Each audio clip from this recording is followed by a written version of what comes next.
ये समय था उस दौर का जब इजिप्ट में पिरामिड बनाए जा रहे थे और तभी हम इजिप्ट को देखते हैं जो आज के इजिप्ट से काफी सुंदर था। वहाँ पर एक बहुत ही बड़ी और सुंदर नदी हुआ करती थी और हम उसी नदी पे देखते हैं जहाँ पर कुछ मछुआरे मछलियाँ पकड़ रहे होते हैं और तभी अचानक उस नदी पे बहुत से मगरमच्छ हमला कर देते हैं और उन मछुआरों को मारकर उस नदी में जितने भी जीव जंतु होते हैं उन्हें खत्म कर देते हैं, जिनसे कि उन सारे जीव जंतुओं की डेड बॉडीज नदी के ऊपर आ जाती है और पूरा नदी का पानी रक्त से लाल हो जाता है। अब नदी की गंदगी की वजह से उस पर मक्खियां बैठती हैं। इस तरह धीरे धीरे कर बहुत सी मक्खियां इजिप्ट शहर पर बीमारियां फैलाना शुरू कर देती हैं। पर ये थोड़ा कम था कि हम इजिप्ट के खेतों में देखते हैं जहाँ पर अचानक से बहुत से टिड्डे हमला कर देते हैं और वो उनकी फसलों को बर्बाद कर रहे थे। पर ये सब शुरू कैसे हुआ, आओ शुरू से जानते हैं।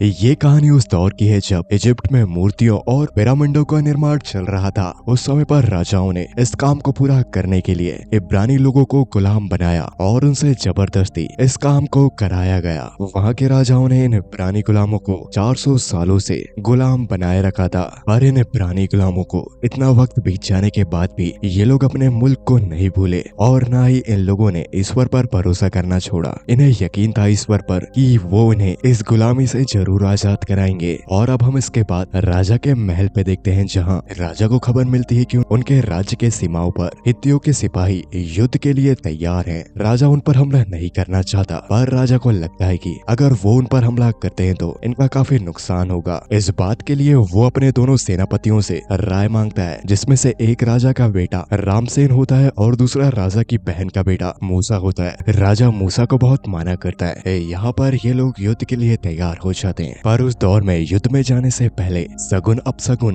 और भविष्यवाणियों को बहुत मान्यता दी जाती थी। यहाँ राजा पुजारन से पूछता है कि इस युद्ध का फैसला क्या होगा, जिस पर वो पुजारन कहती है कि इस युद्ध में एक घड़ी ऐसी आएगी जब दोनों सेनापतियों में से एक की जान पर बनाएगी और जो भी उस सेनापति की जान बचाएगा वो आगे चलकर इस साम्राज्य पर राज करेगा। और अब यहाँ पर युद्ध शुरू हो जाता है। जैसा कि पुजारन ने कहा था वैसा ही यहाँ एक सेनापति रामसेन के साथ होता है और उसकी जान मूसा आकर बचाता है। और ये देखकर राजा का बेटा रामसेन मूसा से अब नफरत करना शुरू कर देता है, क्योंकि वो अपना राज्य नहीं बांटना चाहता। पर मूसा ऐसी बातों पर और भविष्यवाणियों पर यकीन नहीं करता था। जब मूसा राजा के सामने होता है तो उसे जब ये बात पता चलती है तो राजा को समझ नहीं आ रहा होता कि कैसे उसके राज्य का वारिस उसका बेटा नहीं बल्कि और कोई बन सकता है। इसके बाद राजा और उनके सारे मंत्री और सेनापति एक जगह पर मौजूद थे। इन सभी की मीटिंग चल रही होती है जहाँ पर इन्हें ये पता चलता है कि गुलाम ठीक से काम नहीं कर रहे हैं। इस बात को जानकर राजा अपने बेटे रामसेन को कहते हैं कि तुम जाकर उन गुलामों से बात करो और वहाँ के वजीर से उनकी समस्याओं का हल निकालो। पर रामसेन उन गुलामों के बीच नहीं जाना चाहता, इसलिए मूसा रामसेन से कहता है कि ये काम मैं कर देता हूँ। यहाँ रामसेन के मन में मूसा के लिए नफरत बढ़ती जा रही थी। दूसरी ओर मूसा जब उन गुलामों के वजीर से जाके मिलता है तो उसे यह पता चलता है कि गुलाम ठीक से काम नहीं कर रहे हैं और वो जल्द ही बगावत कर सकते हैं, क्योंकि गुलामों की संख्या काफी ज्यादा है। इस बात को जानकर मूसा वजीर से कहता है कि मैं खुद जाकर गुलामों से मिलूंगा। जब मूसा गुलामों से मिलने जाता है तो रास्ते में वो देखता है कि एक सिपाही गुलाम को बहुत ही बेरहमी से मार रहा था। ये देखकर मूसा के दिल में उस गुलाम के लिए हमदर्दी जाग जाती है और वो क्योंकि साफ दिल का व्यक्ति था इसलिए वो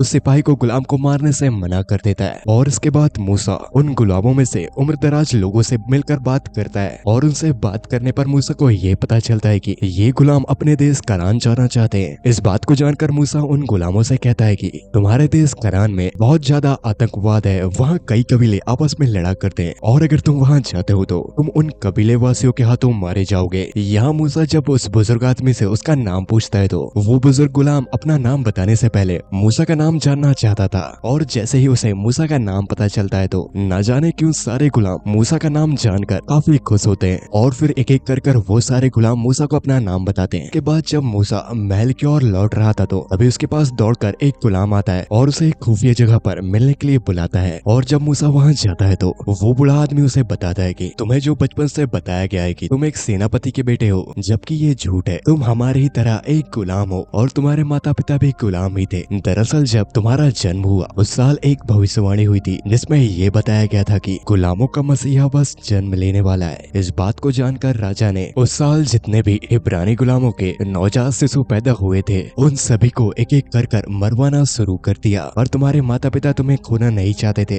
इसलिए उन्होंने तुम्हें बचाने के लिए तुम्हें नदी में बहा दिया। और उसी नदी में राजकुमारी स्नान करने जाया करती थी। तुम उस राजकुमारी को मिल गए, तब से ही तुम महल में रह रहे हो उस राजकुमारी के बेटे बनकर। पर मूसा उस बुजुर्ग आदमी की बात को मानने से साफ इनकार कर देता है और वहाँ से जाने लगता है। तभी हम पीछे दो गुलामों को देखते हैं जिन्होंने ये सारी बातें सुन ली थी। उनके मन में लालच आ जाता है और वो सीधा जाकर वजीर को मूसा की सारी कहानी बता देते हैं जो इन लोगों ने वहाँ सुनी थी। वहीं हमें दूसरी ओर राजा को दिखाया जाता है जो कि काफी वक्त से बीमार था और उसकी बीमारी के चलते मृत्यु हो जाती है। और अब इजिप्ट का राजा का बेटा रामसेन बन जाता है। रामसेन के राजा बनते ही वो अपनी मनमर्जी से राज्य चलाने लगा। और जब उसे वजीर के जरिए मूसा के बारे में पता चला कि वो एक गुलाम का बेटा है, ये जानकर उसे अपनी दुश्मनी मूसा से निकालने के लिए एक बहाना मिल गया और उसने षड्यंत्र रचकर उसे महल से बाहर निकलवा दिया। मूसा यहाँ अपने शहर इजिप्ट को छोड़कर कहीं दूर जा रहा था। तभी मूसा से मिलने उसकी असली माँ आती है और मूसा को यकीन हो जाता है कि वो एक गुलाम का ही बेटा है। मूसा यहाँ अपनी माँ और बहन से मिलकर सब कुछ छोड़कर एक लंबे और काफी खतरनाक सफर पर निकल पड़ता है। मूसा अपने इस सफर पर कई दिनों से चल रहा था। वो कई कठिनाइयों का सामना करता है। मूसा जिस बीहड़ से होकर जा रहा था वहाँ पर दूर दूर तक जीवन का नामो निशान नहीं था। मूसा भूख प्यास को सहते हुए अपने सफर में लगातार आगे बढ़ रहा था। आखिरकार उसका घोड़ा भी उसका साथ छोड़ देता है। पर तभी रामसेन के भेजे हुए दो सैनिक उसे मारने आते हैं। यहाँ मूसा उन दोनों सैनिकों को मारकर उनके घोड़ों को लेकर आगे बढ़ चलता है और काफी लंबा रास्ता तय करने के बाद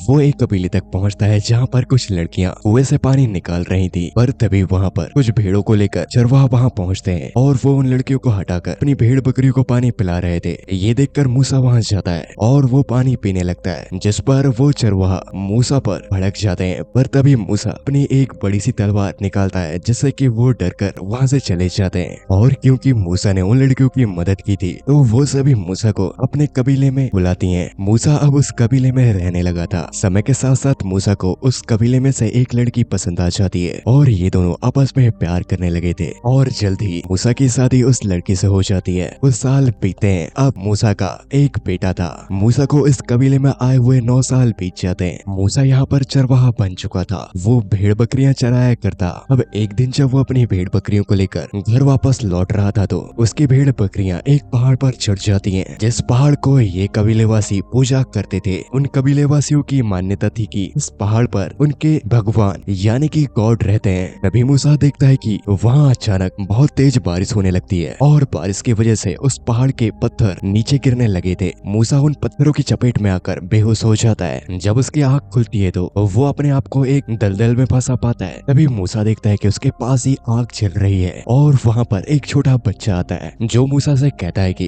तुम यहाँ आकर अपने पुराने लोगों को भूल गए जिन्हें तुम्हारी जरूरत है। वो सब के सब तुम्हारा इंतजार कर रहे हैं। वो जानते हैं कि एक दिन उनका मसीहा उन्हें उस गुलामी से जरूर आजाद कराएगा। इन बातों को सुनने के बाद मूसा वहाँ बेहोश हो जाता है। जब उसकी आँख खुलती तो वो अपने घर पर था और वो अपनी बीवी को पहाड़ में हुई सारी घटना के बारे में बताता है। वो उसे कहता है कि वो जरूर ईश्वर थे जिन्होंने मुझे अपने लक्ष्य के बारे में बताया। ये ईश्वर का ही इशारा हो सकता है। वो मुझसे चाहते हैं कि मैं जाकर अपने लोगों की मदद करूं। जब मूसा ठीक हो जाता है तो फिर से वो बच्चा मूसा को दिखाई देता है और अब मूसा ये फैसला करता है कि वो अपने परिवार को यहीं छोड़कर मिस्र जाएगा अपने लोगों की मदद करने। और जब वो मिस्र पहुंचता है तो वो उसी बूढ़े आदमी से मिलता है जिसने उसे उसकी कहानी सुनाई थी। मूसा को उस बुजुर्ग आदमी से ये पता चलता है कि रामसेन जब से शासन में आया है तब से गुलामों की हालत बहुत बुरी है। ये जानकर मूसा कुछ सोच में पड़ जाता है। इधर हमें रामसेन को दिखाया जाता है जो कि अपने घोड़ों के अस्तबल में था कि तभी रामसेन के पीछे मूसा आ जाता है और उसने उस पर तलवार आन रखी थी। मूसा रामसेन से कहता है कि अगर तुमने अब भी गुलामों पर जुल्म करना बंद नहीं किया तो इसका परिणाम बहुत बुरा होगा और तुम्हारे कर्मों की सजा तुम्हारी प्रजा भुगतेगी, क्योंकि तुम्हें ईश्वर भी देख रहा है। और यहाँ मूसा अपने साथियों के साथ वहाँ से कुछ घोड़े लेकर चले जाता है। और अब हमें अगले दिन रामसेन को दिखाया जाता है जो मूसा को देखकर हैरान था, साथ ही वो गुस्से में भी होता है। वो अपने सेनापति और सिपाहियों को ये आदेश देता है कि मूसा के जितने भी चाहने वाले हैं उन्हें एक एक कर फांसी में लटकाओ और साथ ही मूसा को भी खत्म कर दो। और वो लोग ऐसा ही करते हैं। यहाँ रामसेन गुलामों के सामने उनके कुछ लोगों को फांसी दे देता है। दूसरी ओर हम मूसा को देखते हैं जो कि अपने सिपाही तैयार कर रहा था। वो उन्हें तीर तीरंदाजी, तलवारबाजी और घुड़सवारी सिखाता है। बहुत ही जल्द मूसा की एक सेना तैयार हो जाती है और अब मूसा ये फैसला करता है कि वो सीधे ना हमला कर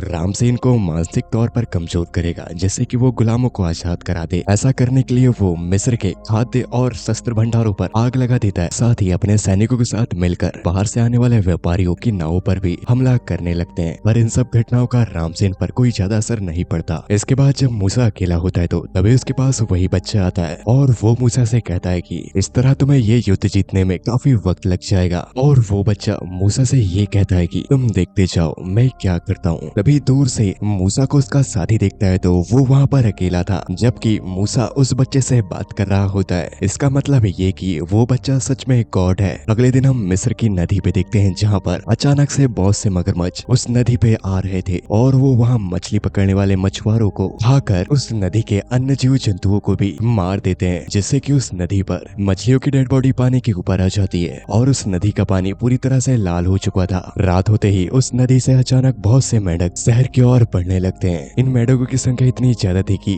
वो इजिप्ट के एक छोटे से घर से लेकर राजा के महल तक हर जगह थे। सुबह होते तक ये सारे मेंढक मर जाते हैं। इनके मरते ही इन पर कीड़े लगते हैं और कीड़ों के साथ साथ इनसे मक्खियां पैदा होती हैं। वही मक्खियां इंसानों में बैठकर उन्हें बीमार कर रही थी। इनके जरिए कई तरह की बीमारियां फैल रही थी। इन मक्खियों की संख्या और इनसे फैलाई गई बीमारियों से इजिप्ट का हर एक नागरिक परेशान था, यहाँ तक कि राजा और रानी भी। इसके बाद हमें राजा के महल में एक सफेद घोड़े पर मूसा के द्वारा भेजा गया संदेश राजा को मिलता है, जिस पर लिखा था ये सारी आफतें ईश्वर की तरफ से हैं। ये अभी खत्म नहीं हुई हैं, ये और बदतर होते जाएंगी। हमें समझौता कर लेना चाहिए। पर इसके लिए रामसेन नहीं मानता। उसने गुलामों पर और अत्याचार बढ़ा दिया था। वो उनसे दिन रात काम करा रहा था। रात होते ही इजिप्ट पर बड़े बड़े ओलों की बारिश हो रही थी, जिससे कि इजिप्ट में रहने वाला हर एक निवासी उनसे बचने की कोशिश कर रहा था। साथ ही इन ओलों की वजह से इजिप्ट के सारे पालतू जानवर मारे जाते हैं। और इधर हम मूसा को देखते हैं, जो कि इजिप्ट की ओर देख रहा था। ये सब देखकर मूसा को इजिप्ट के लोगों पर तरस आ रहा था, पर क्योंकि अब भी रामसेन ने उन गुलामों को आजाद नहीं कराया था तो यहाँ मिस्र के खेतों पर टिड्डों का हमला हो जाता है, जिससे कि वो सारी फसलों को बर्बाद कर देते हैं। अब मिस्र के लोगों के पास अनाज की कमी पड़ने वाली थी,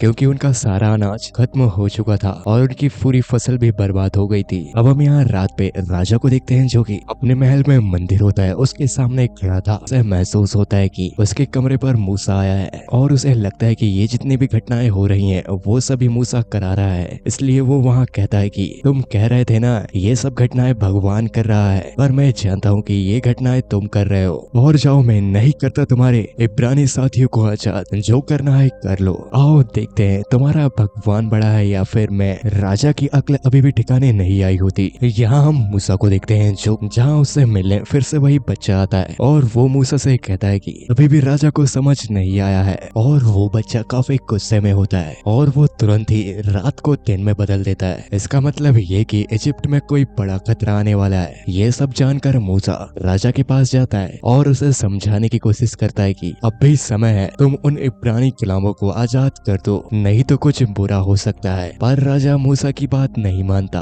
अब शाम होते ही, जैसा कि उस बच्चे ने मूसा को बताया था कि शाम होते ही तुम्हें अपने घर पर भेड़ का खून लगा लेना है, तो ये बात मूसा इब्रानी गुलामों को बता देता है और वो सभी इब्रानी गुलाम मूसा की बात को मानते हैं। अब यहाँ रात होते ही एक काली परछाई इजिप्ट की ओर पड़ रही थी और वो पूरी तरह से इजिप्ट को ढक लेती है। सुबह होते ही इजिप्ट के निवासियों को पता चलता है कि उनके बच्चे मारे गए, यहाँ तक कि राजा का बेटा भी अचानक मर जाता है। पर इब्रानी लोगों के किसी भी बच्चे को कुछ नहीं हुआ था। और ये सब होने के बाद राजा अपने बच्चे की लाश लेकर उन इब्रानी गुलामों के पास जाता है और उन सभी को आजाद कर देता है। 400 सालों से गुलामी में जी रहे इब्रानी लोग आजादी पाकर खुश थे। वह सभी मूसा के साथ इजिप्ट को छोड़कर आगे बढ़ रहे होते हैं, जिनकी संख्या हजारों में थी। इन्हें आगे बढ़ते हुए कुछ दिन बीत जाते हैं। यहाँ राजा को लगता है कि उसे उन इब्रानी लोगों को आजाद नहीं करना था, इसलिए वो अपनी सेना के साथ उन गुलामों के पीछे जा रहा था। राजा और उसके सैनिकों से उन इब्रानी गुलामों का समूह 4 दिन की दूरी पर था। पर यहाँ इन इब्रानी लोगों को और मूसा को पता चल जाता है कि उनके पीछे राजा और उसकी सेना पड़ी हुई है, इसलिए ये लोग तेजी से आगे बढ़ रहे थे।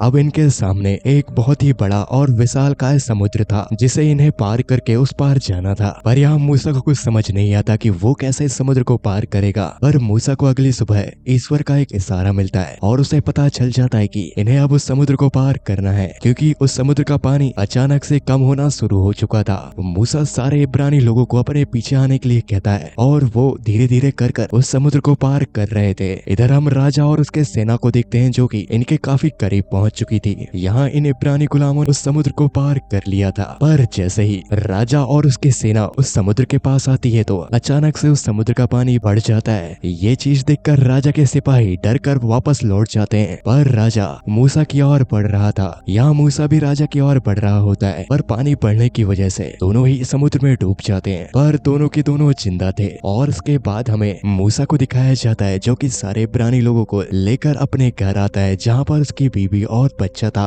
कुछ दिन वहाँ रहने के बाद वो उन सभी के साथ उनके मुल्क करान के लिए निकल पड़ता है, जहाँ हमें यह दिखाया जाता है कि वही छोटा बच्चा यानी कि ईश्वर भी इनके साथ साथ चल रहे हैं। और इसी के साथ एक्सोडस गॉड्स एंड किंग्स यहाँ पर समाप्त हो जाती है।